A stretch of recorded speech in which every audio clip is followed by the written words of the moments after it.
Holy See–Soviet Union relations were marked by a long-standing persecution of the Catholic Church by the Soviet Union and the Warsaw Pact, criticized throughout the Cold War.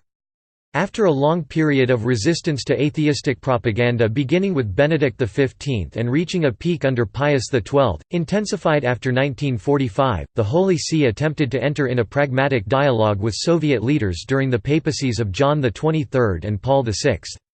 In the 1990s, Pope John Paul II's diplomatic policies were cited as one of the principal factors that led to the dissolution of the Soviet Union. History.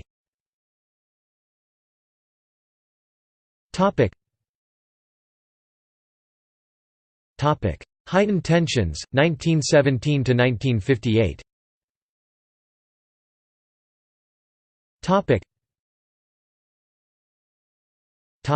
Benedict XV. The end of World War I brought about the revolutionary development, which Benedict XV had foreseen in his first encyclical. With the Russian Revolution, the Vatican was faced with a new, so far unknown, situation. An ideology and government which rejected not only the Catholic Church but religion as a whole. Some hope developed among the United Orthodox in Ukraine and Armenia, but many of the representatives there disappeared or were jailed in the following years. Several Orthodox bishops from Omsk and Simbirsk wrote an open letter to Pope Benedict XV, as the father of all Christianity, describing the murder of priests, the destruction of their churches and other persecutions in their areas. Pius XI. Worried by the persecution of Christians in the Soviet Union, Pius XI mandated Berlin nuncio Eugenio Pacelli to work secretly on diplomatic arrangements between the Vatican and the Soviet Union. Pacelli negotiated food shipments for Russia, and met with Soviet representatives including Foreign Minister Georgy Chicherin, who rejected any kind of religious education, the ordination of priests and bishops, but offered agreements without the points vital to the Vatican. Despite Vatican pessimism and a lack of visible progress, Pacelli continued the secret negotiations, until Pius XI ordered them to be discontinued in 1927, because they generated no results and were dangerous to the Church, if made public. The harsh persecution short of total annihilation of the clergy, monks, and nuns and other people associated with the Church continued well into the 1930s.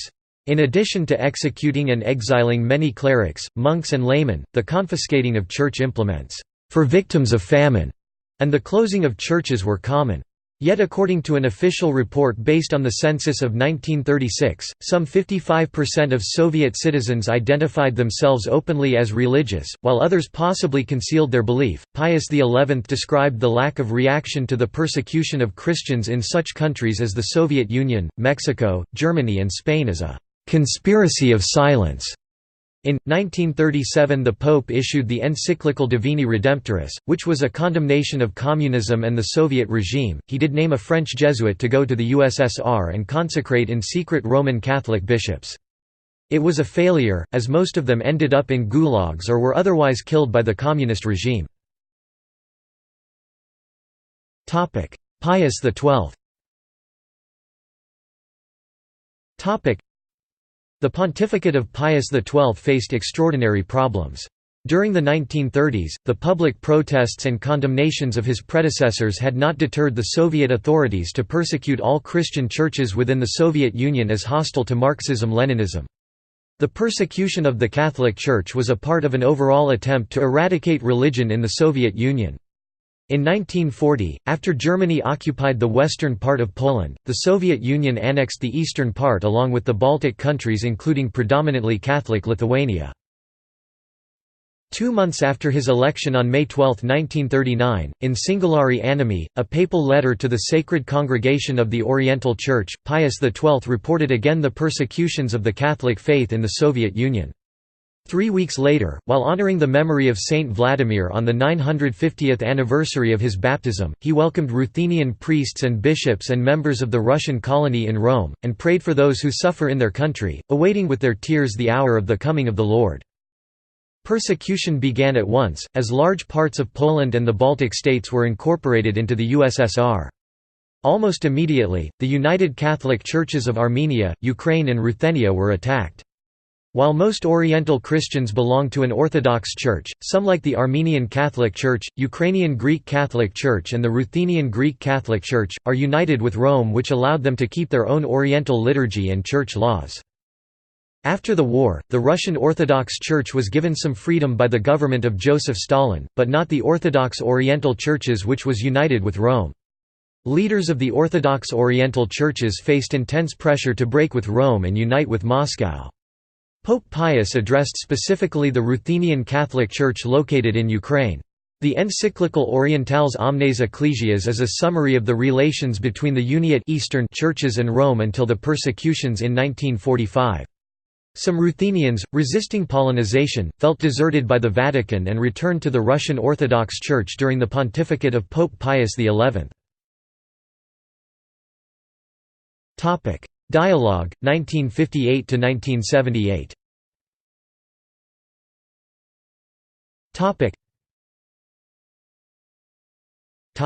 John the 23rd.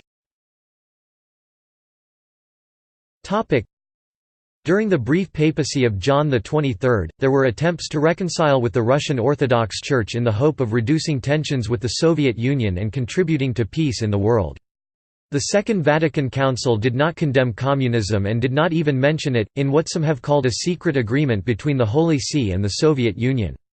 In Pacem in Terris, John the 23rd also sought to prevent nuclear war and tried to improve relations between the Soviet Union and the United States. He began a policy of dialogue with Soviet leaders in order to seek conditions in which Eastern Catholics could find relief from persecution. Paul VI. Pope Paul VI continued John XXIII's policy of dialogue with Soviet leaders in order to reduce persecutions against local Christians. His policy has been called Ostpolitik because it closely resembled similar policies that were being adopted by Western European nations. He received Foreign Minister Andrei Gromyko and Chairman of the Presidium of the Supreme Soviet Nikolai Podgorny in 1966 and 1967 in the Vatican. Wojtyla and the Soviet fall, 1978–1991.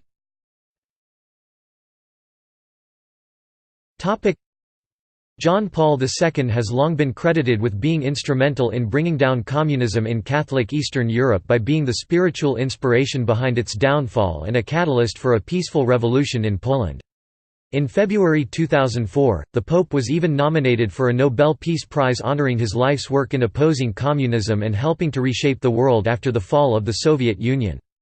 However, there has been much debate among historians about the realistic significance of John Paul II's opposition to communism in the Soviet regime's eventual downfall. While most scholars agree that Pope John Paul II's intervention was influential in ending the Polish Communist Party's rule, there remains much disagreement in his role in the collapse of the USSR. Historians differ on their opinions on the significance of John Paul II's influence as opposed to that of other economic and political factors. Thus, it is necessary to investigate the relative importance of John Paul II's role in the collapse of Eastern European communism by analyzing the historical events beginning with his election to the papacy in 1978 and ending with the collapse of the Soviet Union in 1991. On October 16, 1978, Karol Wojtyla was elected to the papacy. As the first ever Polish pope and the first non-Italian to be elected to the papacy in over 400 years, his election came as somewhat of a surprise to many Catholic scholars worldwide. Wojtyla chose to take the name John Paul II, after his predecessor, John Paul I, who was pope for barely a month before his death on September 29, 1978. Religious and political leaders alike wondered what it would mean for a citizen of a communist country to become pope. Poles, on the other hand, rejoiced at the news. Having lived under both the Nazi and the Soviet regimes, the new pope was unwavering in his opposition to both fascism and communism.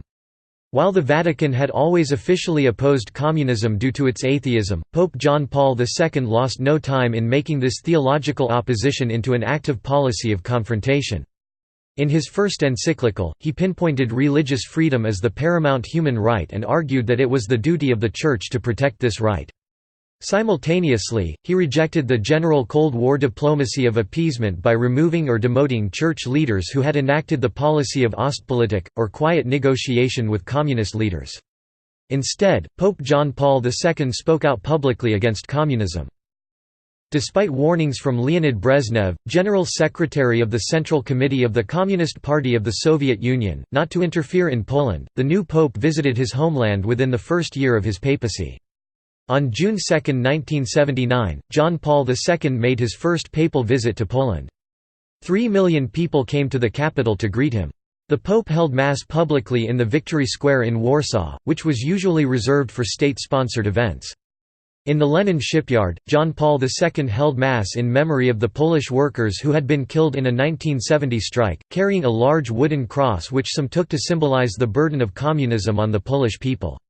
Historian John Lewis Gaddis identified the 1979 papal visit as the trigger that led to communism's collapse worldwide due to its profound effect on the morale of the Polish people. The Solidarity trade union emerged in Poland in the year 1980 under the leadership of Lech Walesa. The emergence of this Catholic, anti-communist movement has been causally linked, by many historians, to Pope John Paul II's first papal visit to Poland in 1979. Indeed, John Paul II publicly defended the strikers and ordered the Polish Church to aid them in a message to Stefan Wyszyński, Archbishop of Warsaw and Gniezno.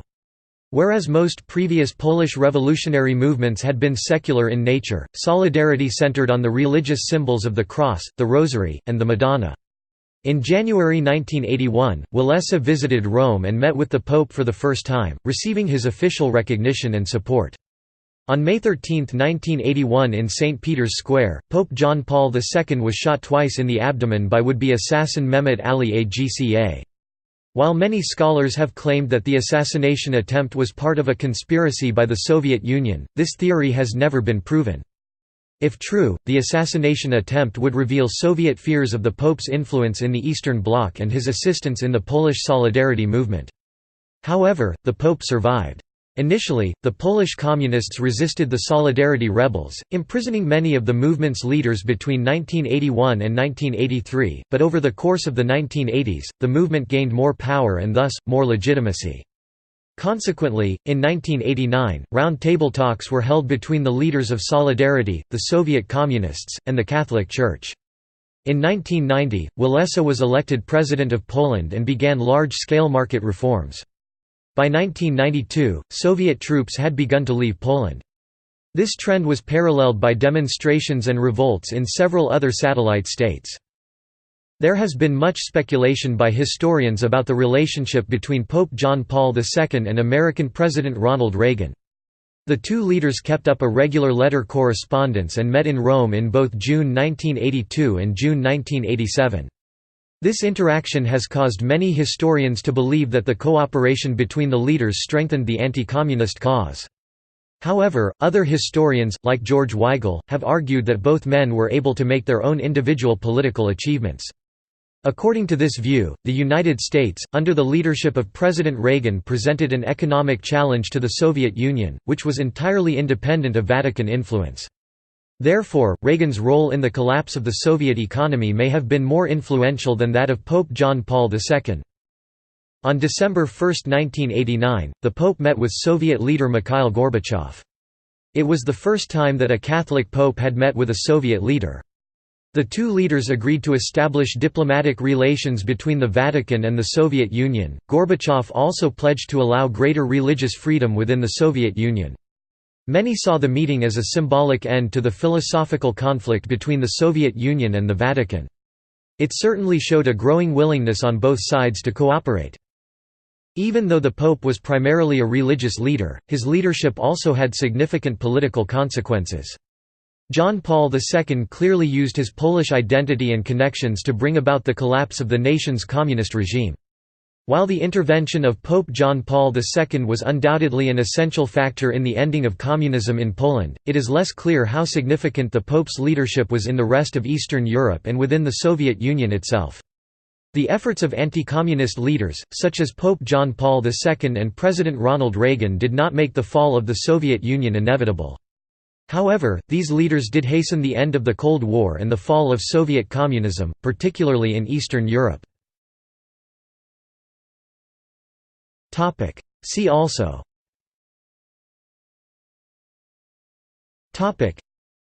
Michel d'Urbigny S.J.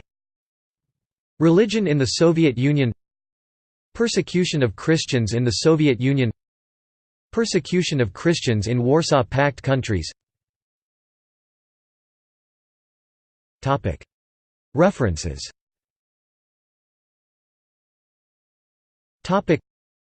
Notes